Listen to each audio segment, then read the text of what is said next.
Well, I mean, obvious today is a historic gain, but we've had several days of historic losses the last few days.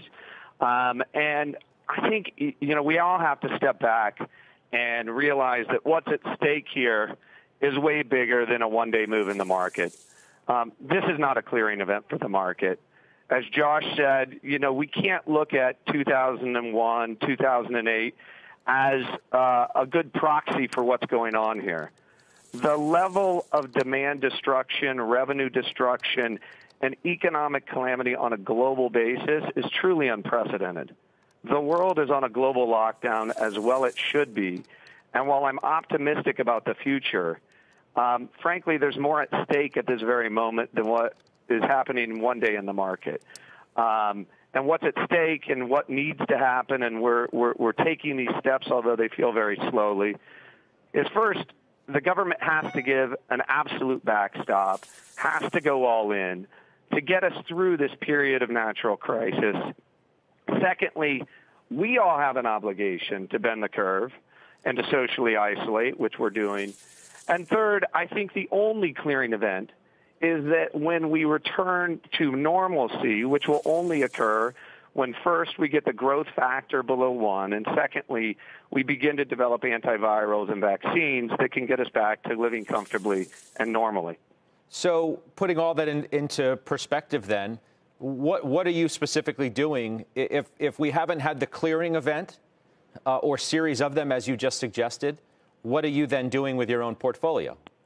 Well, so unfortunately during these periods of time, our job is first and foremost as risk manager of our clients' assets. And given the unprecedented nature of this, we've had to trade those assets a lot more aggressively to protect and mitigate downside losses. So we've been as low as 10% net exposure. I let you know that to start today, we had 75% net exposure. We've consolidated to our best names. We've covered almost all the names in our short book. If you have time on your side, which we do, we think that there are going to be extraordinary and are extraordinary opportunities in this market. But the future is a distribution of probabilities. There's a base case, there's an upside case, and there's a downside case. As of last week, the Google trend line on the word depression was skyrocketing. The markets were collapsing and people were panicking. That created some short-term opportunities to get back on sides in the market. Unfortunately, for many investors, and it's natural, particularly for retail investors, which is unfortunate, you have max fear and you want to get out of the market at precisely the wrong time. Goldman Sachs, Morgan Stanley, Schwab traders all reported last week that they had massive number of clients, retail clients, calling them saying, get me out of the market at whatever price you can get. And so, one of the responsibilities of government is to both calm citizens, calm investors, so they don't lock in those losses. The reality is we are going to get to the other side of this. I don't know whether it's 2 weeks, 6 weeks, or 2 years. But on the other side, these great businesses are going to be worth a lot more than they're worth today. Well, it sounds to me like you're taking your own upside case, if you will. If you just told me that you've gone from 10% net long to 75% net long and you've covered most, if not all, of your short book.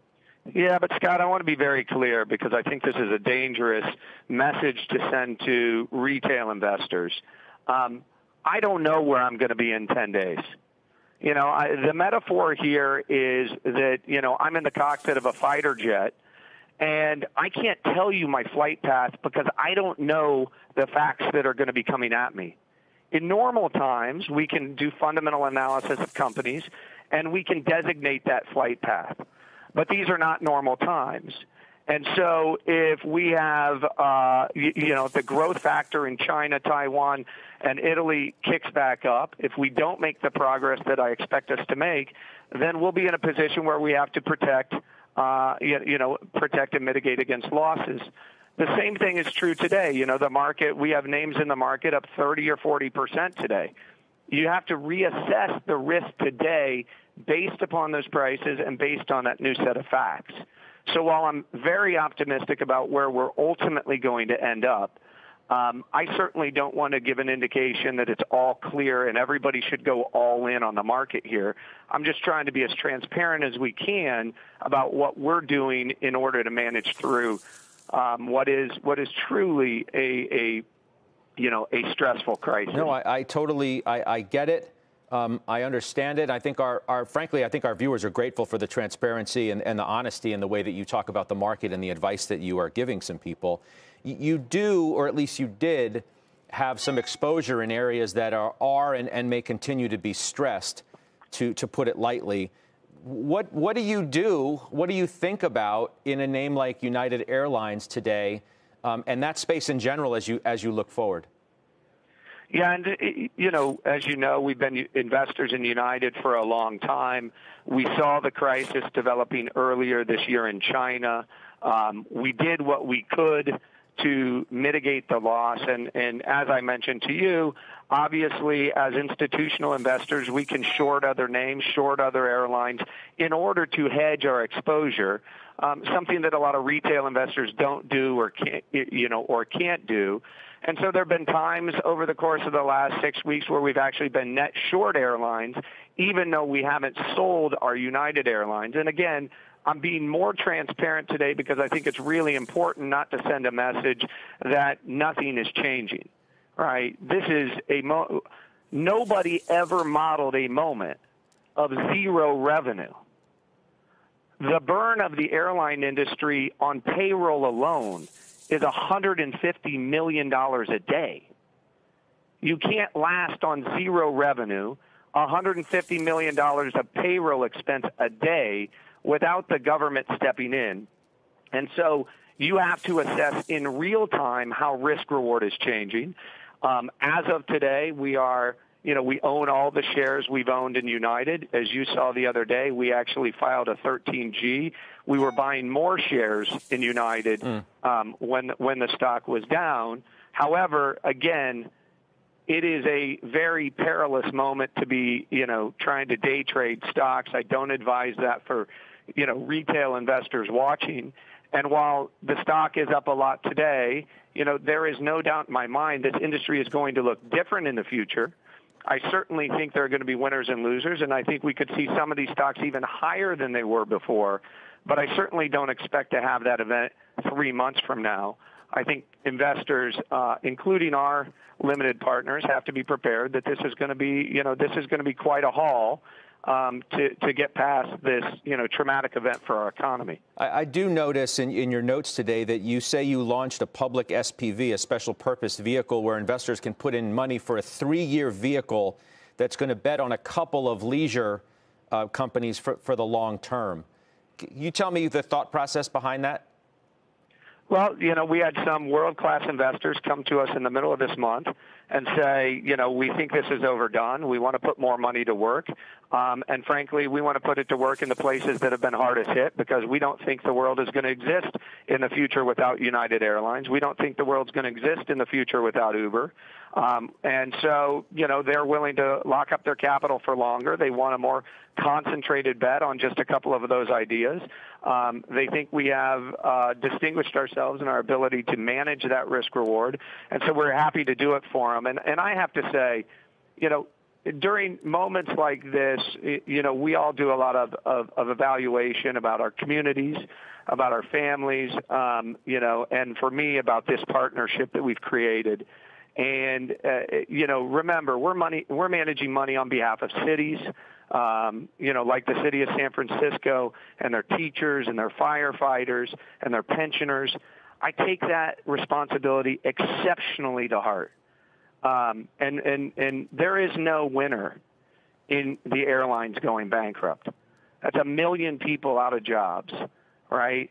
It's investors who are losing their retirement savings.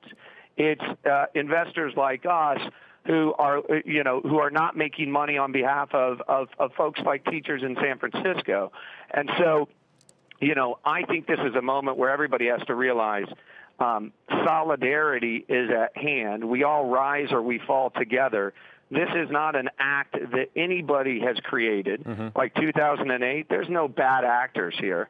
This is an event that is totally unpredictable, that is of dramatic consequence to all these businesses. And I frankly think it's exactly the type of event that government and only government can bridge. And so I think it's the right move by the Fed to go all in. Congress is going to go all in with their balance sheet. This isn't going to be a $1 trillion or a $2 trillion deal. By the time this is done, this is going to be a $10 trillion bridge to get us to the other side of this. But we are going to get to the other side. And so, investors that have, like university endowments and others that have 10-year views of the world know that these are some exceptional opportunities to put capital to work. We're incredibly grateful for our partners, and we have pretty extraordinary inflows into our fund from investors who want to have more exposure, not less exposure.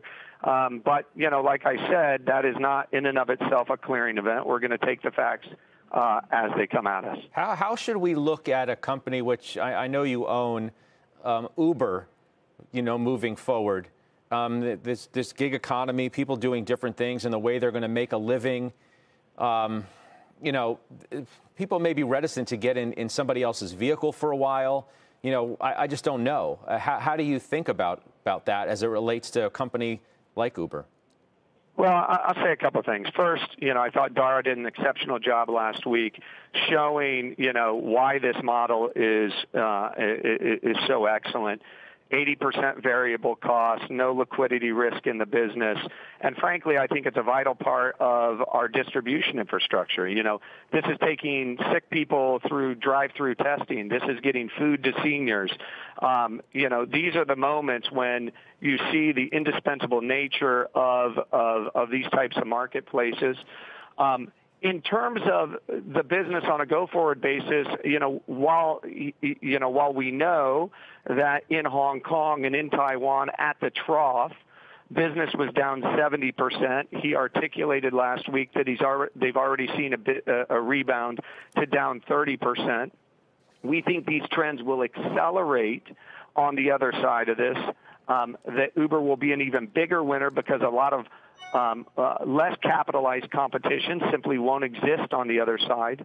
Their Eats business is doing extraordinarily well because people obviously are eating more at home. And in terms of the permanence of behavior change, while I do think that social distancing is going to teach us all a lot about behavioral changes, I would say this. I think that, they've canceled pool on a global basis. I don't expect people to be getting in cars necessarily with strangers.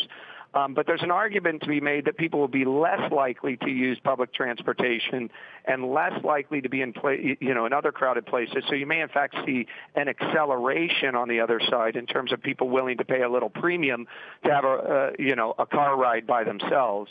I don't celebrate that. I look forward to getting to the point where, we all get back to a sense of normalcy and where we're rubbing shoulders again. But I don't suspect that that's going to happen very soon.